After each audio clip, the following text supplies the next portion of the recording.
Yes or no before anyone comments it. I'm very late with this. Very, very late with it. But either way, whether this is going to get any views or not, I want to talk about Star Wars Episode 9, Rise of the Skywalker, The Mandalorian, and yes, Cameron Monaghan from Joker to Jedi in Star Wars Jedi Fallen Order. Let's have a good old babbling discussion session over this because mind is exploding all weekend, and I've been dying to make this video.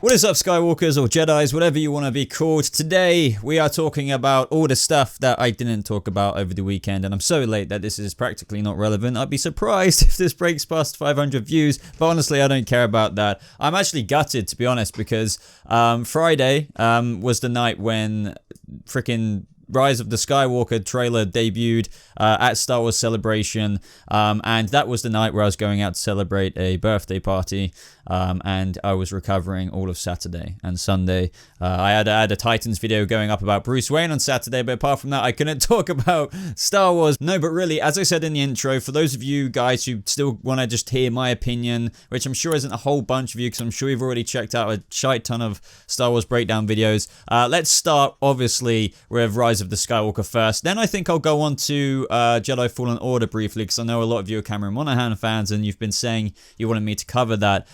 So I'll give my opinion on that as well, because finally we're getting this goddamn single-player game. And I know this isn't a gaming channel, but whatever, it's Star Wars and it's Cameron Monaghan, which I've covered a whole bunch of in Gotham, as you know. So my reaction, I couldn't even do a reaction video. That's the annoying thing. I had no time. The trailer was coming out literally as I was heading out in the next half hour. So we see Rey in the desert. It was very reminiscent of John Boyega's Stormtrooper shot in The Force Awakens, where you just hear that breathing and then it scares the crap out of everyone. You can clearly see that Rey has reconstructed Luke Skywalker's lightsaber. I'm not going to go for a massive shot-by-shot trailer breakdown just because, I don't know, as I said, I feel like you've probably already seen 1,000 of those, and, you know, I am too late to it. She's kind of bonded it together with this, like, black-esque material. Now, I would have to think that this is Jakku. It could be a new... I'm not throwing any...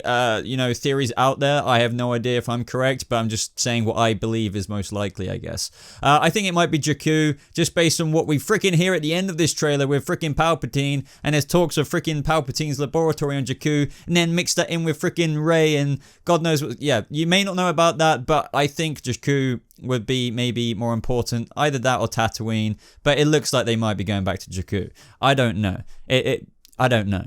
But either way, I'm 95% sure that is Kylo Ren coming down in his new TIE silencer? Is it the silencer? It might be an updated ship model. I cannot remember for the life of me. But either way, I'm pretty sure that's a new model. And Rey does this badass freaking ninja, like freaking, she's gonna slice down one wing off that TIE. I'm just going to call it a tie. And yeah, obviously Kylo, it's probably going to like ricochet and like he would jump out. It'd be brilliant if he jumps out of the cockpit like Anakin did in the beginning of episode 3 when they get to General Grievous's little flagship. That would be awesome. That would be so awesome to see Kylo do that. But he might just, the ship might just fall to a break and like he might just like kick the freaking roof out, and that's when they might face each other. But the interesting thing as well, guys, is that J.J. Abrams said there's like a bigger threat, and that's kind of obvious from the end of this trailer, but I can't accurately say if Palpatine's going to be this bigger threat. But you know, Rise of the Skywalker and the title in general is super confusing. Obviously this is controversial. I mean, you might be saying, but what are you on about, baby? As far as I'm aware, everyone loves it. It is, like, no matter what, you're not going to please everyone. And Rise of the Skywalker, what do I think of it? I think it's cool. It is very like inconspicuous, which is kind of a good thing. The only theories that I don't necessarily like is that there's people saying, and this, as I said, these are theories, that the new Jedi Order, like no matter how this ends, if Rey, you know, carries on a new order, they're going to be called Skywalker or the Skywalkers. I've been trying to let that sink down in my head, like, and digest that information a bit, and I just can't get down with it still. I don't know why. I think it's because I believe it. I think that is actually a very good theory, that the New Order might be Skywalker, and I think that's why I'm kind of a bit concerned about it. It's because the Skywalkers? I don't know. Now, who knows what this location is? I'm dead excited to see if it is a new planet, a new location, even if it isn't some kind of new location on a planet that we haven't been to before. People were saying that this ship looks like the one that dropped Rey off, in her flashback in The Force Awakens. That I'm just throwing that theory out there. What do I think of that? There's no way to freaking know, really. I mean, you could just say it, but I can't comment on that too much more. It'd be pretty neat if they do something like that. I would love to know what you guys think about if, like, they do, like, JJ's gonna do the double bluff. So he clearly had ideas. Like, this is definitely concrete. Rian Johnson took over on board, changed up quite a bit. Understandably, it's his film there and then. And then, like, I guess JJ comes back and he's gonna try and appease the hardcore fans again. So let me know if you think he's really gonna make Rey from no one, which I definitely respected Rian Johnson's vision with. You don't have to be connected to a bloodline to be a badass. I get that. I do get it. But there's also a lot of people who think that she should be. So let me know if you think that JJ's gonna do that, and, her being no one really is maybe true, for example, but that doesn't mean she's not a reincarnation of the Chosen One through Palpatine experimenting and all that kind of weird theory stuff. That's what I'm talking about. All these theories are going freaking sky high on the internet right now. I believe that the shots we see of, obviously, Poe and Finn and everyone like that are all kind of, going on sort of at the same time, when that battle's happening as where Kylo and Rey were in the desert. That's still impossible to know at the end of the day. Love that shot of Lando. I just wish you guys could have seen my reaction. Like, I was just smiling with my eyes glazing over when I saw Lando there. He looks so good for his age, man. He really does. Like, there's these shots I've seen online of Lando blowing up the freaking Death Star, and this Lando, like, years and years later, and he looks fantastic. But then, guys, I mean, obviously we have Mark Hamill, Luke Skywalker talking throughout this whole trailer. Very interested and looking forward to seeing his return in Force Ghost form. It's going to be the most obvious way. We see the medal that Luke and Han, were awarded at the end of Episode 4. I'm guessing that's Leia holding it. Leia obviously hugging Rey. The feels, they've done that very, very, very well there. They insisted on no CGI. It's just all reused footage, in case you didn't know. But I'm just going to gloss over to the very end of the trailer now, guys, where we see the ruins of the Death Star. Now, there's some debate of if this is the first Death Star or the second Death Star. Now, it's hard because, like, if it's the second Death Star, does this place look like Endor? Like, I'm not saying that Endor can't have a freaking ocean or, like, a massive whatever this is. It's kind of debatable because we hear Palpatine's laugh. Now, that tells me this would most likely be the second Death Star just because if this is where we need to explore theory zone, and God, I'm going way off like plan for this video. I can't help but break down this trailer. If Palpatine is returning one way or another, and it, like, in my most believed opinion, might be just dark side energy surrounding the place where he died, that would lead me to believe that this would be the second Death Star, because that's what, that's where he died. Why would it be the first Death Star? Then again, you could easily say his laugh could just be taken from any other point of the movie and just put over this part. Yeah, completely. 100%. This is what I mean. Nobody is really right when you speculate because you just don't know. But, I will say, hearing Palpatine's laugh, I was mind blown. I think that is absolutely fantastic. It has got me thinking, what the heck is going on? Now, I have one of a few options here. Now, not everyone is going to agree with any single one. That's the whole point. Nobody is right here in terms of we don't know till the freaking film comes out in December. So, number one, they're going to explore the Force Ghost plane, not just for the light side of the Force, but for the dark side of the Force as well. Now, hold your horses, but Sith or dark side Force users can't go to the, Force Ghost plane and blah, blah, blah, blah, blah. I 100% know that. I know that. Hold your horses. I know that. Doesn't mean that canon cannot change, or they're going to be like, say a line in this film saying, Jedi always believed that this could not be done, but it seems that Palpatine may have done it. You know, something like that. I'm just saying they might go there because there were abandoned concepts for The Last Jedi where you see Luke freaking meditating and there's a Sith ghost freaking behind him in the passageway, which many believed was meant to be like a freaking Force plane Snoke or something talking. I don't know. If you guys know what I'm on about, you know what I'm on about. I'm sure I'm showing a picture on screen right now. They were dabbling with that idea. But do I believe this is the case? I think it's still unlikely. Just because it would be interesting if Sidious was pulling or trying to breach the freaking Force plane into the real world, and that is the bigger threat where maybe Kylo and Rey are gonna have to, even ally together to defeat this bigger threat. But then again, I am on board with people saying introducing such a bigger threat in the last film and defeating him in the last film is pretty naff, and I agree with that. It was kind of seem anticlimactic unless they, JJ served the story in such a way where everything makes sense that Palpatine was pulling these strings in the past 3 films plus, despite his death in Return of the Jedi, and then the penny will drop, and maybe that would be a bit more digestible. Other than that, I think the most likely option, well, sorry, let's go over the other ones that I think are unlikely. Clone, like from Dark Empire. It's possible, Palpatine could have transferred his essence before he died. Yet again, I know people could be asking, why has he been quiet all this time? Why has he been doing this? Why has he not been doing that? Exactly.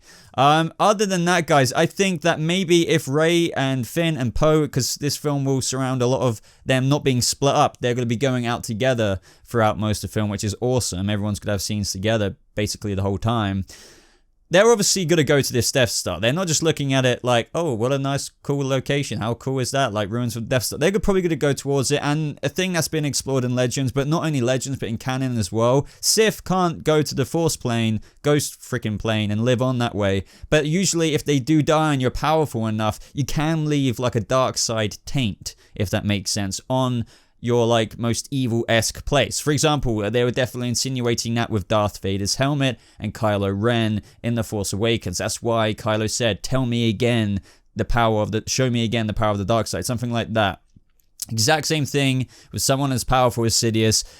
His reach might only be in the ruins of the Death Star there, but it's kind of like a Sith essence that is staining the location, if that makes sense. So Rey might have to come across his dark side aura or something, which would be pretty cool. And, that would appease people who really don't want the Force Ghost Sith kind of aspect of it. But 100%, JJ's already confirmed that Ian McDiarmid is literally present in the film. Like he's there, he's acting in the film.